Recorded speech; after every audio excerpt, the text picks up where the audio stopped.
ಕೊಲೆಯಾಗಿದೆ. ಆರೋಪಿಗಳ ಬಂಧನ ಕೂಡ ಆಗಿದೆ.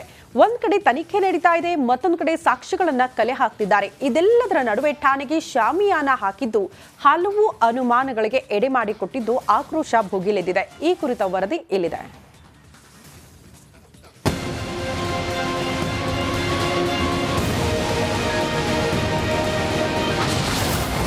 ಪೊಲೀಸ್ ಠಾಣೆಯಲ್ಲಿ ದರ್ಶನ್ಗೆ ರಾಜಾತಿಥ್ಯ.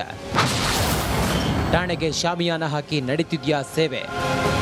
ಹೈ ಪ್ರೊಫೈಲ್ಡ್ ಕೇಸ್ ಆಗಿರುವ ರೇಣುಕಾಸ್ವಾಮಿ ಮರ್ಡರ್ ಪ್ರಕರಣದ ಮೇಲೆ ಇಡೀ ರಾಜ್ಯದ ಜನರ ಕಣ್ಣು ನೆಟ್ಟಿದೆ. ತನಿಖೆ ಎಲ್ಲಿವರೆಗೂ ಬಂದಿದೆ, ಯಾರ್ಯಾರು ಲಾಕ್ ಆದ್ರು ಅನ್ನೋದ್ರ ಬಗ್ಗೆ ಜನ ಕ್ಯೂರಿಯಸ್ ಆಗಿರ್ತಾರೆ. ಕೊಲೆ ಕೇಸಲ್ಲಿ ದರ್ಶನ್ ಭಾಗಿಯಾಗಿ ಲಾಕ್ ಆದ್ಮೇಲಂತೂ ಪ್ರಕರಣ ಮತ್ತಷ್ಟು ತೀವ್ರತೆ ಪಡೆದಿದೆ. ಹೀಗಿರುವಾಗ ತನಿಖೆ ನಡೆಯುತ್ತಿರುವಾಗಲೇ ಠಾಣೆಗೆ ಶಾಮಿಯಾನ ಹಾಕಿದ್ದು ಅನುಮಾನಕ್ಕೆ ಕಾರಣವಾಗಿದೆ.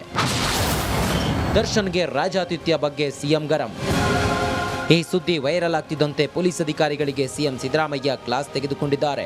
No special treatment, accused treatment ಕೊಡಿ ಎಂದು ಖಡಕ್ ವಾರ್ನಿಂಗ್ ಕೊಟ್ಟಿದ್ದಾರೆ. ಸಿಎಂ ವಾರ್ನಿಂಗ್ ಕೊಟ್ಟ ಬಳಿಕವೂ ಠಾಣೆಗೆ ಹಾಕಿದ ಶಾಮಿಯಾನವನ್ನ ಇನ್ನೂ ತೆರವುಗೊಳಿಸಿಲ್ಲ. ಸಿಎಂ ಮಾತಿಗೆ ಕಿಮ್ಮತ್ತು ನೀಡದೆ ತಮ್ಮ ಬಂಡತನ ಮುಂದುವರೆಸಿದ್ದಾರೆ. ಇನ್ನು ಠಾಣೆಗೆ ಶಾಮಿಯಾನ ಹಾಕಿರುವ ಕುರಿತು ಕೇಂದ್ರ ಸಚಿವ ಕುಮಾರಸ್ವಾಮಿ ಗುಡುಗಿದ್ದಾರೆ. ಈ ಸರ್ಕಾರ ಬಂದಾಗಿನಿಂದ ಭಯ ಭಕ್ತಿ ಅನ್ನೋದೇ ಇಲ್ಲದಂತಾಗಿದೆ. ಇತಿಹಾಸದಲ್ಲೇ ಠಾಣೆಗೆ ಶಾಮಿಯಾನ ಹಾಕಿಲ್ಲ ಎಂದು ಕಿಡಿಕಾರಿದ್ದಾರೆ.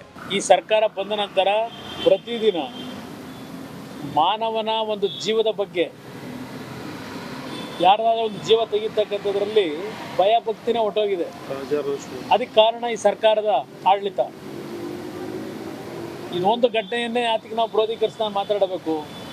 ರಾಜ್ಯದಲ್ಲಿ ಎಷ್ಟು ಪ್ರಕರಣಗಳು ಈ ಸರ್ಕಾರ ಬಂದ ನಂತರ ಪ್ರತಿದಿನ ಒಂದಲ್ಲ ಒಂದು ಭಾಗದಲ್ಲಿ ಯಾವ ರೀತಿ ನಡೀತಾ ಇದೆ, ಎಷ್ಟು ಕೊಲೆಗಳಾಗ್ತದೆ. ಹಲವಾರು ವೈಯಕ್ತಿಕವಾದ ಕಾರಣಗಳಿರ್ಬೋದು.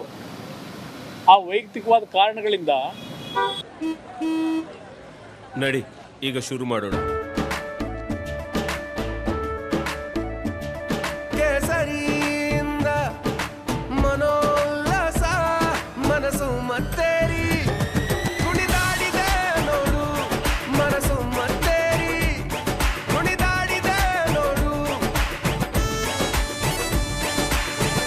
ಕ್ಷಣ ಕ್ಷಣವೂ ಆಚರಿಸಿ ಕೇಸರಿ ಹಬ್ಬ. ವಿಮಲ್ ಬಾಯಲ್ಲಿ ಹೇಳಿ ಕೇಸರಿ.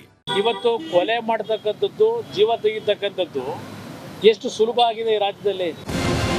ಇತ್ತ ಶಾಮಿಯಾನ ತೆರವಿಗೆ ಅನ್ನಪೂರ್ಣೇಶ್ವರಿ ನಗರ ಪೊಲೀಸರಿಗೆ ಒಂದೇ ಮಾತರಂ ಸರ್ವ ಸಂಘಟನೆ ಮನವಿ ಮಾಡಿದೆ. ಠಾಣೆಗೆ ಹಾಕಿರುವ ಶಾಮಿಯಾನ ತೆರವುಗೊಳಿಸಿ, ಇದು ನಗೆಪಾಟಲಿಗೆ ಗುರಿಯಾಗುತ್ತಿದೆ. ತೆರವುಗೊಳಿಸದಿದ್ರೆ ನಾಳೆ ಹೋರಾಟ ಮಾಡುವುದಾಗಿ ಸಂಘಟನೆ ಅಧ್ಯಕ್ಷ ಶಿವಕುಮಾರ್ ನಾಯ್ಕ್ ಎಚ್ಚರಿಕೆ ನೀಡಿದ್ದಾರೆ. ಅವ್ರಿಗೆ ಸಿಗರೆಟ್ ಕೊಡ್ಲಿಕ್ಕಾಗಿರ್ಲಿ, ಇನ್ನೊಂದು ಫೆಸಿಲಿಟಿ ಮಾಡ್ಲಿಕ್ಕಾಗಿರ್ಲಿ, ಒಂದು ಸಂದರ್ಭದಲ್ಲಿ ಯಾರಿಗೂ ಗೊತ್ತಾಗಬಾರ್ದು, ಮಾಧ್ಯಮದವ್ರಿಗೆ ಗೊತ್ತಾಗಬಾರ್ದು, ಜನರಿಗೆ ಗೊತ್ತಾಗಬಾರ್ದು ಅನ್ನೋ ಒಂದು ರೀತಿ, ಆ ರೀತಿ ಜನರ ಭಾವನೆಗಳಲ್ಲಿ ಒದಗಿ ಬರ್ತಾ ಇದೆ. ಅಂದರೆ ಸಂಶಯ ಮೂಡ್ತಾ ಇದೆ.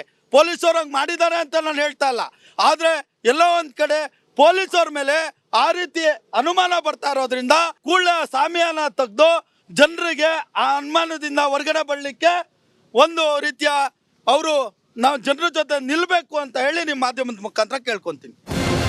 ಕೊಲೆ ಮಾಡಿ ಜೈಲು ಪಾಲಾಗಿರೋ ಆರೋಪಿಗಳಿಗೆ ಈ ರೀತಿಯ ಆತಿಥ್ಯ ಬೇಕಾ? ಇದರಲ್ಲೇ ಗೊತ್ತಾಗ್ತಾ ಇದೆ ತನಿಖೆಯನ್ನ ಹಳ್ಳ ಹಿಡಿಸುವ ಕೆಲಸ ನಡೆಯುತ್ತೆ